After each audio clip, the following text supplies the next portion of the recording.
Kinabahan tuloy ako. Hi, Frank. Good evening, everyone. Good evening. Magandang gabi sa inyo lahat at Merry Christmas sa inyo lahat. Frank is actually true. He's my best friend. He's my big brother. He's my pastoral leader. Huwag ko daw sabihin is everything to me. But malaking bagay si Frank talaga sa buhay ko. In 1982, we joined the Christian Life Program, late 1982. And first time I saw Frank, he was one of the speakers in that Christian Life Program. And I think what he gave, the talk that he gave was about the Holy Spirit. And actually I was really struck seeing and hearing him the first time. And I learned later, I think it was the first talk he gave in CFC. And he was in his polo barong, formal and everything. I see him, God really attracted me to change my life to Christ. Through him. And then in 1983, we were already asked to serve in another Christian Life program with Frank as our team leader. And at the same time, we were assigned to him to be our household leader, of course, together with Jerry. He was very strict as household leader. Talagang pag nalilate ka, talagang pagsasabihan ka. And talagang sisitahin ka niya. But I learned a lot from him. He was very strict, but I learned a lot from him about the life with Christ, how it is truly to be a member of the community and to be a leader in the community. Also, G changed a lot because of you, Jerry. You serve as an inspiration to her, talaga. I also learned how a simple person Frank was. Kita niyo naman, the way maski magtamit, his shoes, he's always wearing shoes like that. His car, his small car. And even in his ways, he was very simple. As Father Jojo mentioned yesterday, Frank was an MBA Harvard graduate, but he committed himself to work full-time for the Lord. He was able to give up everything, and you will see him in his small office with this portable typewriter. Wala pang computer noon or laptop. Kaya yun ang ginagawa niya. I heard that never siya nagkamali with that typing with that portable typewriter. In 1985, we went to Baguio to attend the Joy of Discovery. That was a 2-week seminar. I was attending the basic course and he was attending the advanced course. When we arrived to the meeting place where we will take a bus to Baguio, I was carrying a big luggage. Tapos eto na si Frank, carrying a small carry-on luggage. Nahiya ako. Nahiya ako, laki-laki nung dala kong maleta. Siya ang lit-lit nung dala ng maleta. So, I learned that from Frank also to really to travel light.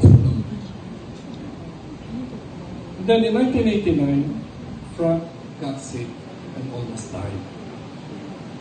That was the time that he heard the calling to go rapid and massive evangelization. I visited him and he discussed with me the calling to go rapid and massive in our evangelization. He asked me if I can work full-time for the Lord. It took me 2 years to decide because I was doing well at that time in my secular work. In 1990, we separated from Ligaya ng Panginoon. Frank had a vision to be in 150 countries by its 25th anniversary. Hindi kami pinayagan ng Ligaya, kaya nagkaroon ng separation. And then in 2006, CFC 25th anniversary, as we celebrate our 25th anniversary, it was announced that the 150th country just finished their CLP. We were then in Luneta when it was announced. Our membership then was more than 1 million with different nationalities under the leadership of Frank. He accomplished what the Lord led him to do.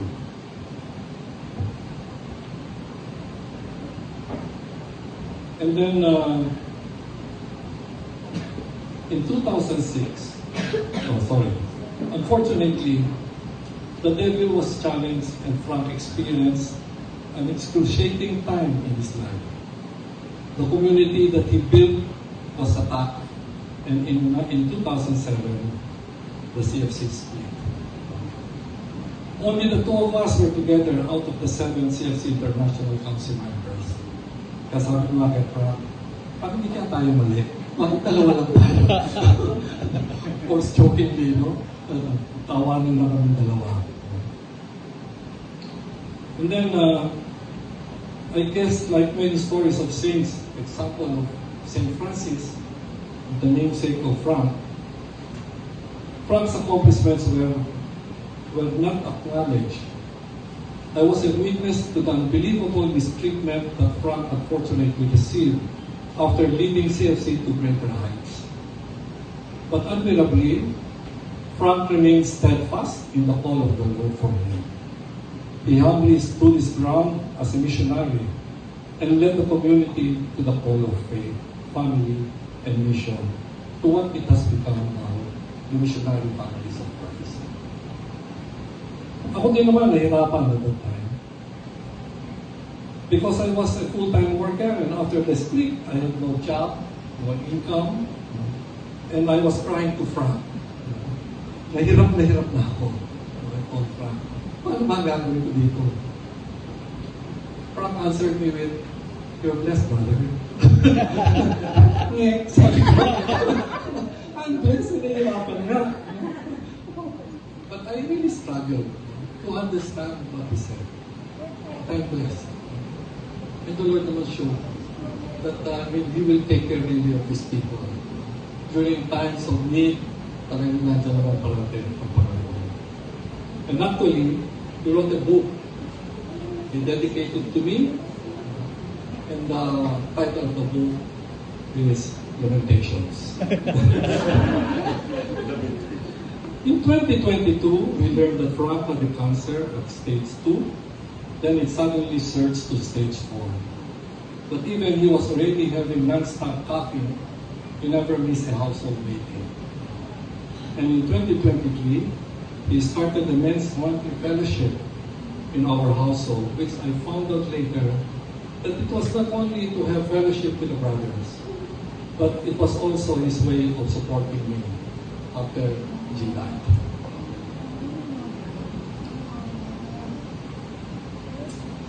We have this fellowship until early November of 2025 because he was hospitalized now and was advised to undergo rejection.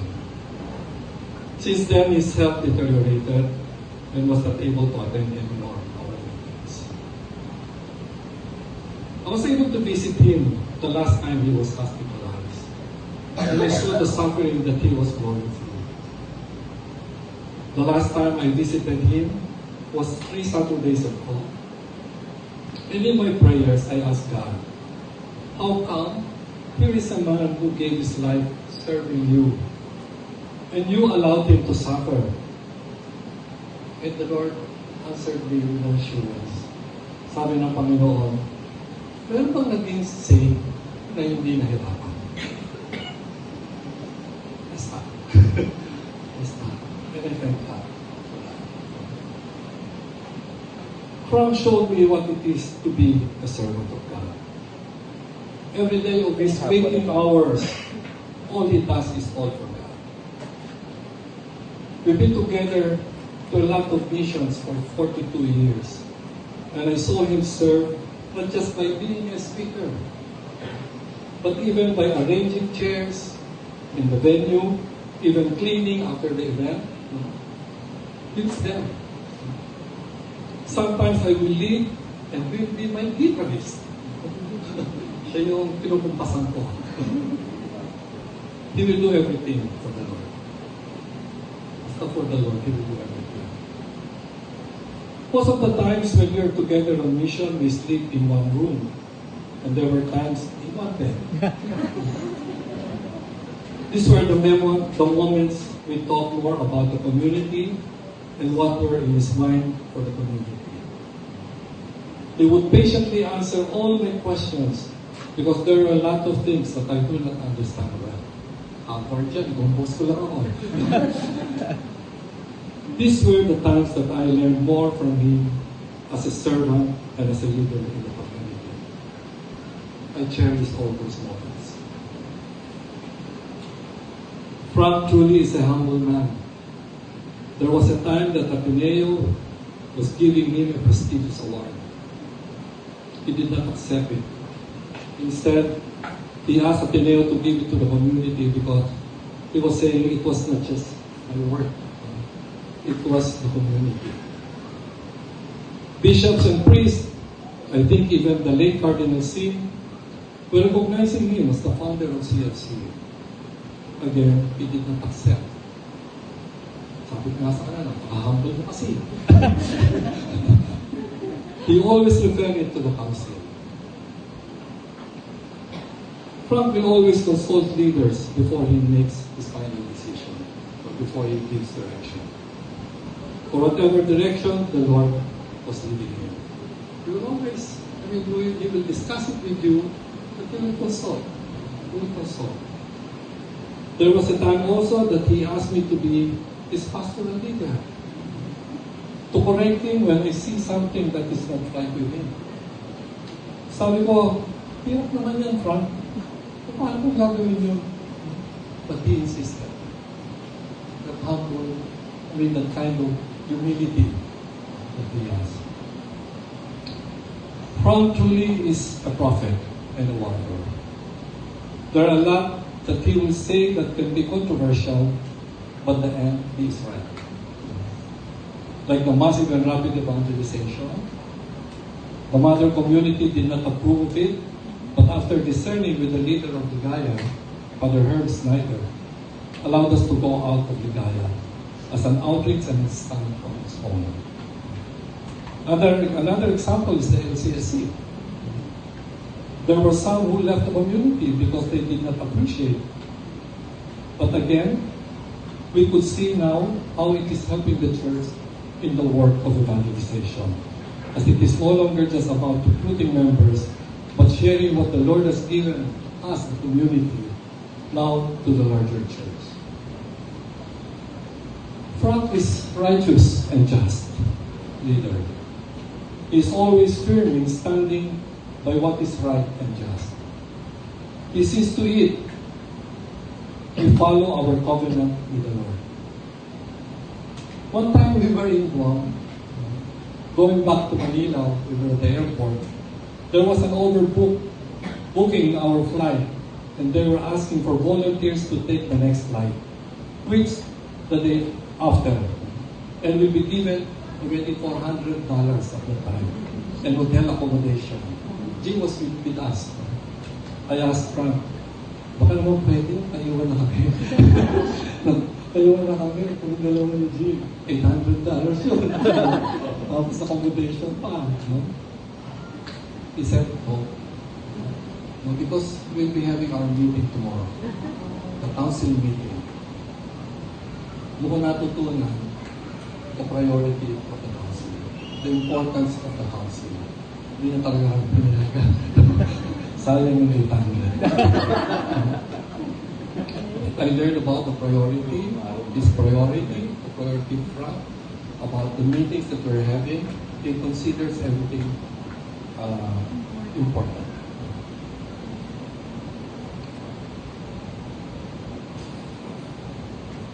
Like what Father Jojo mentioned about his stand about Pope Francis, vague moral positions, he wasn't afraid to state what was clearly moral, even if it would mean that many church leaders might not agree. Frank is truly a brother and a friend. because He is loving and compassionate. He will always stand by you when you have concerns and problems. Hindi siya namimili, kahit sino. Basta linapit na siya, He will always be there. I mean, we have heard a lot of sharing about Him, about approaching Him, what He would listen.